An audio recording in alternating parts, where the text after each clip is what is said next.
Yes, as the 2014 cross-country season is upon us, we just finished up a wonderful week of cross-country camp this past week and have high expectations for this season.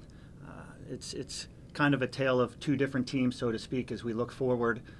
Our women's team is coming off of 5 consecutive years at the NCAA championships and looking to continue that trend.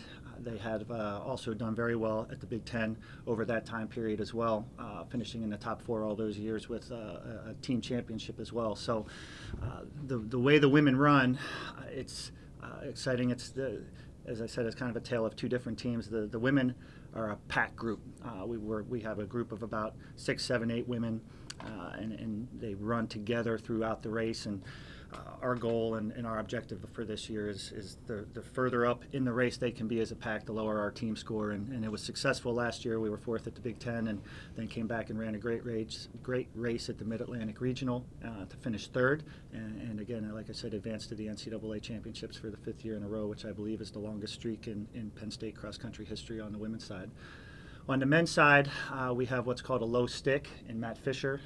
Obviously, as Will said, he was 3rd at the Big Ten championships last year and advanced to the NCAAs as an individual. And this year, I think we have a very good core behind him. And so anytime you get a low stick that can finish in the top 5 or so, like Matt did at the Big Ten championship, the core behind him, the further up we can have them move, we really only need 4 more guys to come through on that day. So, and I think we have it. We have a really good young class this year on the men's side and the women's side, people that can come in as freshmen and contribute right away, along with a great group of core leaders that are juniors and seniors, and excited about what this season can bring.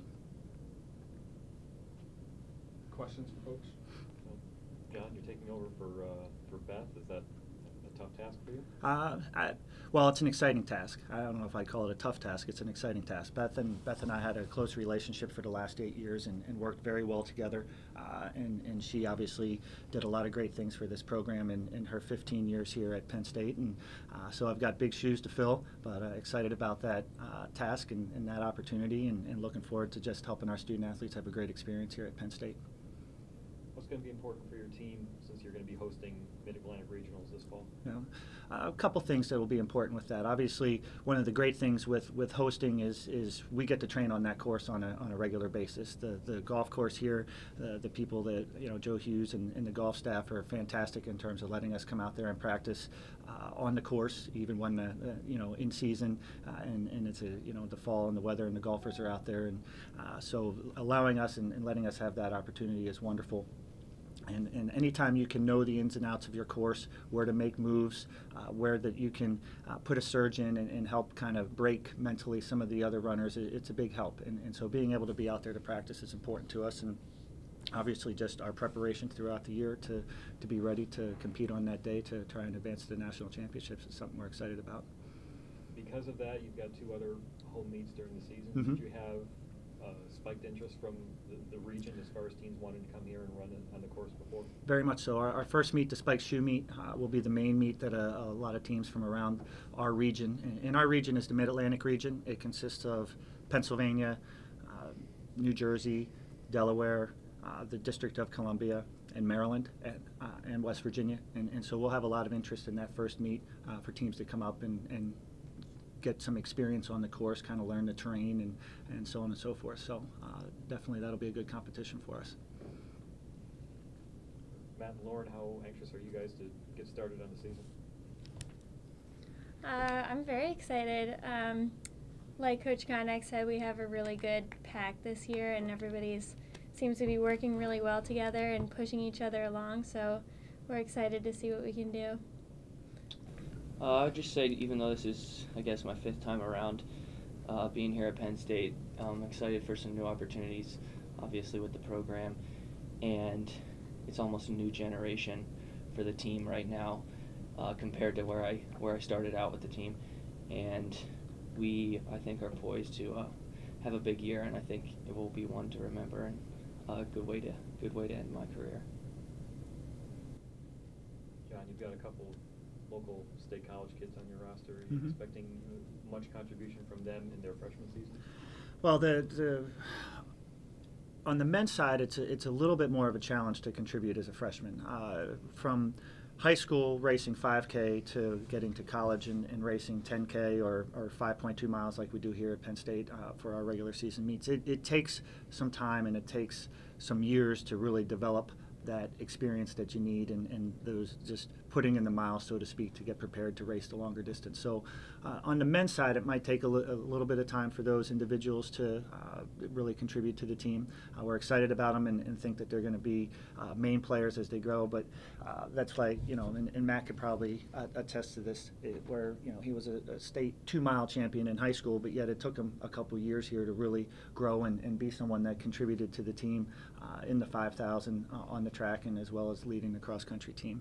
And then on the women's side, it's a little bit easier to come right in and contribute right away because in high school they race 5K and in college you race either 5K or 6K, so it's a very similar environment to what they're used to. So Hannah could come in and be someone that can contribute fairly quickly. We do have a pretty talented core of seniors on the women's side, so it might be hard to break into that group. But I expect her over the next coming years to be a main contributor to the program. Lauren, being a part of a talented core, how much do you guys push each other to get better, and how nice is it to have that relationship with the other people out there running? It's really great. I'm one of, let's see, there's 5 seniors, I believe, and we're all really good friends and also very competitive with each other. So it's really nice to have each other to push along in workouts, and also even the younger girls, they're all very competitive as well. So we like that about each other. We help each other in workouts, and it's a great way to work out. Does your core feel as if you have to show the younger people how to take over the program after this year? Yeah, we're showing them what to do, how to go into runs the right way, and run aggressively the days you need to, and run easier the days you need to. So they learn very quickly, and I think they're going to take over and do a good job at it.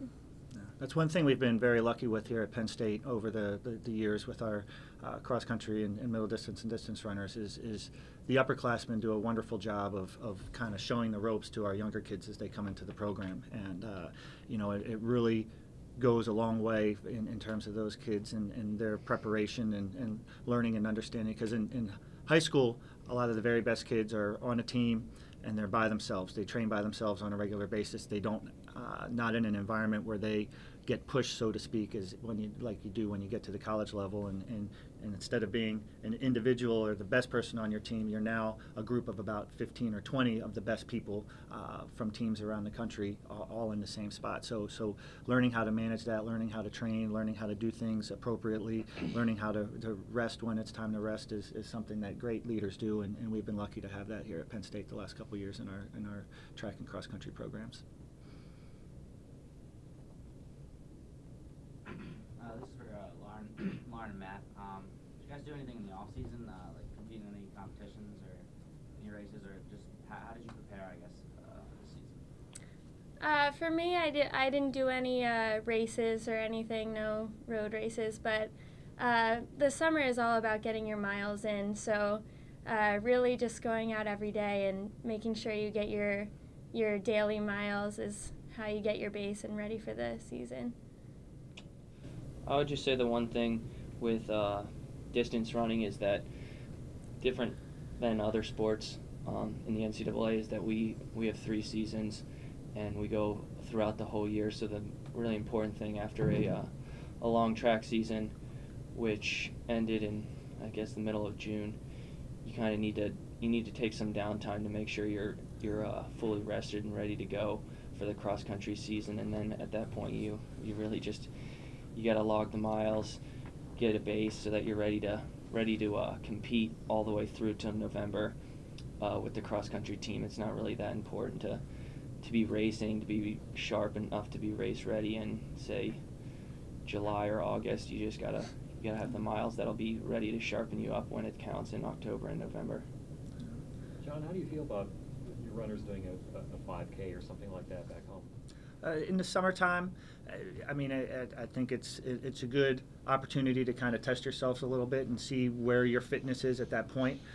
Obviously, as both Matt and Lauren were saying, our time to be ready is in October and November.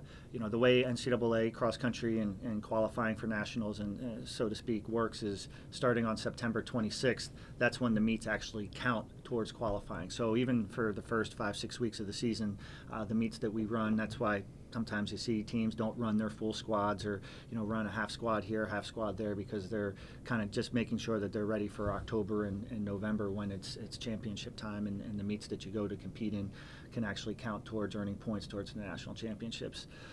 But running 5K road races over the summertime or a 10K here or there is something that obviously open and tell our runners if they're interested in doing, they're capable of doing that, or they should do that to test themselves and see where they are. One thing you want to avoid is you don't want to do it every weekend. You don't want to get into where you're just constantly racing. So a race in June or a race in July or a race in August to test your fitness is something that can be beneficial to their summer training. How beneficial is those 5 weeks you said then to get really the freshmen more accommodated with collegiate running? Yeah, it's very important, and obviously cross country and the intensity of the training, the intensity of the racing, it goes up tenfold, particularly for the freshmen. In high school, a lot of those freshmen, they'll go to a meet and there'll be no one around them. They're just kind of running against the clock. And when you get to the college level, every meet is like a state championship, if not even more intense than that. And it takes some time. It takes some getting used to being in that environment, being used to mentally preparing for those types of competitions, being physically ready for that. So that's what we'll use a lot of from August to the end of September to prepare for is so when we go to Notre Dame on the 4th of October, we're ready to go, because that meet, it's intense from the gun, and you have to be prepared for that. And so this the summertime, putting in the miles, and then these 6-7 weeks leading up to that, and the competitions we have in between there are really essential. So when the time comes, you're ready to go, because the reality is you have 3 opportunities. You have Notre Dame, we have the pre-national meet, and we have the Big Ten championships. And those are our 3 opportunities to earn points as a team to qualify for nationals. And so when that part of the season comes around, we need to be ready to go.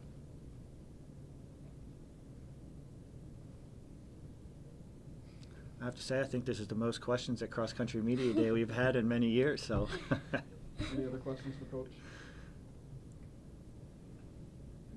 all right, thank you very much. All right.